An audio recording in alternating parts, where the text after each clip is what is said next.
માર્ગ આંદોલન કરવાનું હોય.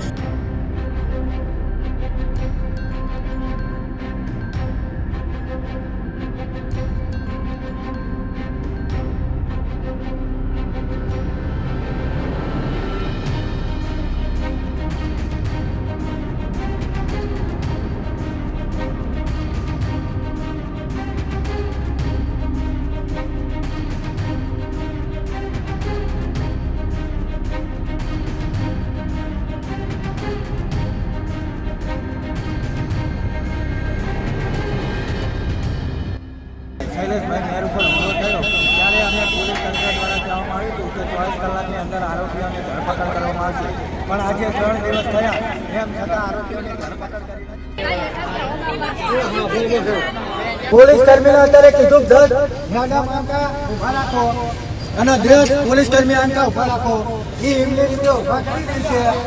અને આપણી ઉપર ખોટા કેસ થાય તો તમે મારા મા બાપ જ છો, તમે મારો સમાજ છો. અને આ પિન્ટુ કોળી જે કઈ હા નહીં તમારા બધાના સાથ સહકારી લે. બાકી પિન્ટુ કોળીને કોઈ ભૂતિયો ભય નથી ઓળખતો. અને જ્યાં સુધી ગુનેગારો પકડવામાં નહીં આવે ત્યાં સુધી આપણે અહીં ઊભું થવાનું પણ નથી. શૈલેષભાઈની પત્ની પણ હે, હું એટલે કઈ સાધુ નહીં, પણ તમે જે બધા આવ્યા હો ને એટલે તમારા બધાનો અહીંયા આભાર વ્યક્ત કરવા માંગે.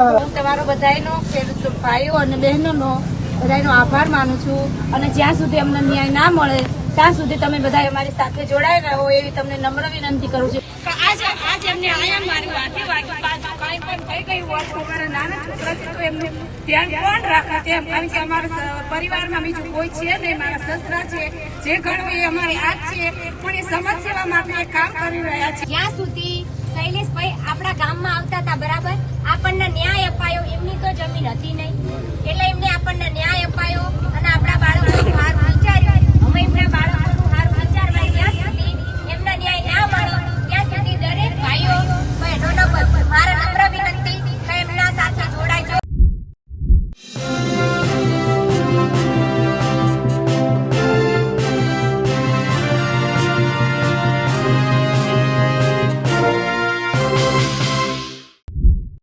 સાણંદના ડરણ ગામમાં છેલ્લા ઘણા દિવસથી આંદોલન ચાલી રહ્યું હતું. પાઇપલાઇનના મુદ્દે ચાલી રહેલા આ આંદોલનનો સુખદ અંત આવ્યો, પણ આ આંદોલનનો મુખ્ય ચહેરો એટલે કે શૈલેષ મેર પર આંદોલન પત્યાના બીજા જ દિવસે જીવલેણ હુમલો થયો. અજાણ્યા શખ્સોએ શૈલેષ મેરને છરીથી મારવાના પ્રયાસ કર્યા, પણ સદનસીબે તેમનો બચાવ થયો. ત્યારબાદ ઋષિ ભારતી બાપુ પોતે શૈલેષભાઈને મળવા પહોંચ્યા હતા. પોલીસે આશ્વાસન આપ્યું હતું તમામ ખેડૂતોને અને કોળી સમાજને કે 24 કલાકની અંદર અપરાધીઓને પકડવામાં આવશે, પણ હજી સુધી અપરાધીઓનો પતો ન લાગતા આખરે આખો કોળી સમાજ એક થયો છે. સાથે જ ખેડૂતો એક થયા છે. મહિલાઓ, બાળકો હોય કે યુવાનો હોય, મોટી સંખ્યામાં તમામ લોકો પોલીસ સ્ટેશન પહોંચ્યા હતા. નમસ્કાર, હું છું ચંદ્રિકા પુત્ર નિરાલી મહેરિયા. તો આવો જોઈએ શું છે સમગ્ર મામલો. આજે અમે 3 દિવસથી જીઆઈડીસી કેરાલા પોલીસ સ્ટેશનની અંદર જ્યારે શૈલેષભાઈ મેર ઉપર હુમલો થયો ત્યારે અમને પોલીસ તંત્ર દ્વારા કહેવામાં આવ્યું હતું કે 24 કલાકની અંદર આરોપીઓની ધરપકડ કરવામાં આવશે, પણ આજે 3 દિવસ થયા એમ છતાં આરોપીઓની ધરપકડ કરી નથી. એટલે આજે ગુજરાતના તમામ ખેડૂતોએ અમે કેરાલા જીઆઈડીસી પોલીસ સ્ટેશનની અંદર ધામા નાખ્યા છે. જ્યાં સુધી તમામ આરોપીઓને પકડવામાં નહીં આવે ત્યાં સુધી આ એક પણ ખેડૂત મિત્ર અહીંથી ઘરે જવાના નથી. ત્યાં કોઈ ના દેશો આયા ચાલો બધા આપણા ના થતા આયા કરો બધા.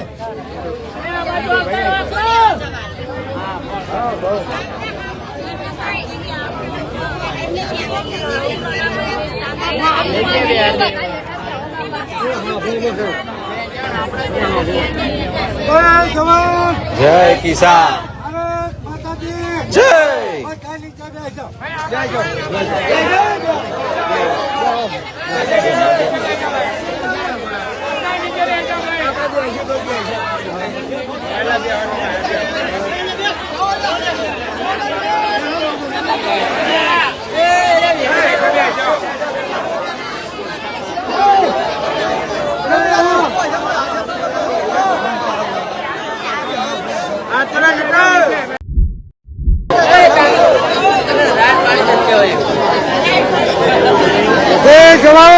જય કિસાન જય જવાન. જય કિસાન જો એક વસ્તુ સાંભળો, એક વાત સાંભળો. આ બધા આપણા હે. આમાં 2-5 જણા વિરોધીઓ હોય, બધા આપણા હોતા નથી. એટલે આપણે કોઈ ખોટું ઘર્ષણ કરવાનું નહીં અને કોઈએ પણ ઉગ્ર રજૂઆત કરવાની નથી. પોલીસ કર્મીને અત્યારે કીધું 10 ન્યાના માંગા ઉભા રાખો અને 10 પોલીસ કર્મી આંકા ઉભા રાખો. એ એમની રીતે ઉભા કરી દે છે. આપણે કોઈએ પણ ઘર્ષણ ન કરવાનું.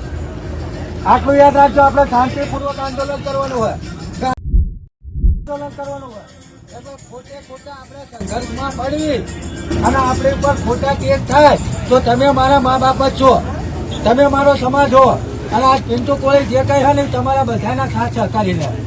બાકી પિન્ટુ કોળીને કોઈ ભૂતિયો ભય નથી ઓળખતું. એટલે કોઈએ ખોટા સંઘર્ષમાં નહીં પડવાનું. બધા શાંતિ જાળવો. પોલીસ કર્મીઓ અને જેવી આપણે રજૂઆત કરી 11 વાગે કરી, ભલે 1:30 વાગે આવ્યા પણ 1:30 વાગે આપણી વચ્ચે હાજર થયા છે.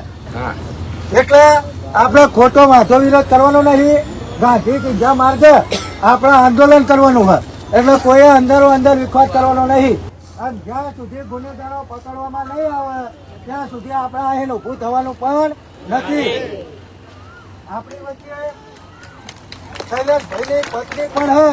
હું એમને કહીશ સાધુ નહીં, પણ તમે જે બધા આવ્યા હો ને એટલે તમારા બધાનો એ આભાર વ્યક્ત કરવા માંગે છે. એટલે સાધુ નહીં પણ એ તમારા બધાનો ઊભા થઈ અને આભાર વ્યક્ત કરવા માંગે છે. એટલે આપણે શાંતિપૂર્વક આંદોલન કરવાનું હોય. બેન ઉભા થાઓ.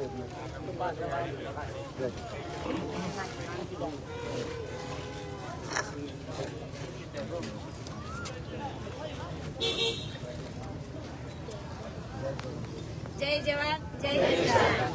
હું તમારો બધાનો ખેડૂત ભાઈઓ અને બહેનોનો બધાનો આભાર માનું છું. અને જ્યાં સુધી અમને ન્યાય ના મળે ત્યાં સુધી તમે બધા અમારી સાથે જોડાઈ રહો એવી તમને નમ્ર વિનંતી કરું છું. અને કોઈ પણ ઉગ્ર ના બનશો, કારણ કે તમે બધા મારા ભાઈ સમાન, મારા બાપ સમાન અને મારા બહેનો સમાન. શાંતિ જાળવો અને શાંતિથી બેસો અને શાંતિ બેસો ને જ્યાં સુધી અમને ન્યાય ના મળે ત્યાં સુધી અમારી સાથે રહો. કારણ કે હજુ અમારે નાના નાના છોકરા છે, એમને આજ એમને આયા માર્યું, હાથે વાગ્યું, કાચું કાંઈ પણ થઈ ગયું હોત તો અમારા નાના છોકરા છે તો એમનું ધ્યાન કોણ રાખે તેમ. કારણ કે અમારા પરિવારમાં બીજું કોઈ છે નહીં. મારા સસરા છે, જે ઘણું એ અમારે આજ છે, પણ એ સમાજ સેવા માટે એ કામ કરી રહ્યા છે. એ માટે જે આ વિરોધીઓ હોય, વિરોધ પક્ષી એમનાથી જોવાતું નથી. એ માટે એમને ઉપર હુમલો કર્યો છે. એટલે તમે બધા એમને સાથ આપો અને ન્યાય અપાવો એ જ મારી નમ્ર વિનંતી છે. બરોબર ને? આપણે કોઈએ પોલીસ સાથે ખોટું ઘર્ષણ કરવાનું નથી. એ કાયદાના રક્ષક છે, કોઈ કાયદાના ભક્ષક નથી. એટલે આપણે શાંતિપૂર્વક ગાંધી કીધા માર્ગે આંદોલન કરવાનું હોય. એટલે હું યાર તમારી કાંઈ જ બેઠો હું એટલે બધા યાર 2 હાથ જોડીને કહું બધા નીચે બેસી જાઓ. બેજો ભાઈ બેજો હાલો આડામાં તમે બેસી જાઓ.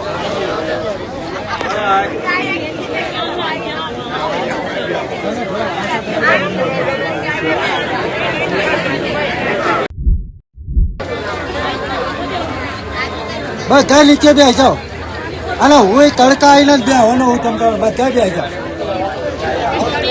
બે શબ્દ બોલશો.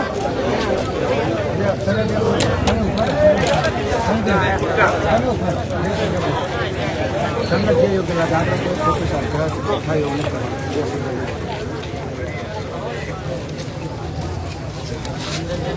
જય જવાન જય કિસાન બધા જ ખેડૂત ભાઈઓ બહેનો અને જે વડીલો છે એ બધાને દરેકને કહેવાનું કે કંઈ પણ અહીંયા અન્યાય થાય જે એમ તો ખોટો સંઘર્ષ કોઈ કરતા નહીં અને શાંતિપૂર્વક જાળવજો.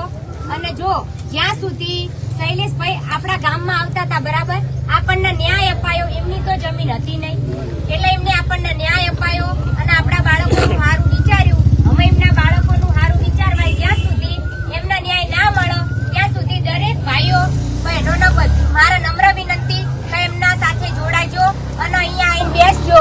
એમને ન્યાય આપવા માટે બધા જ તૈયાર રહીજો.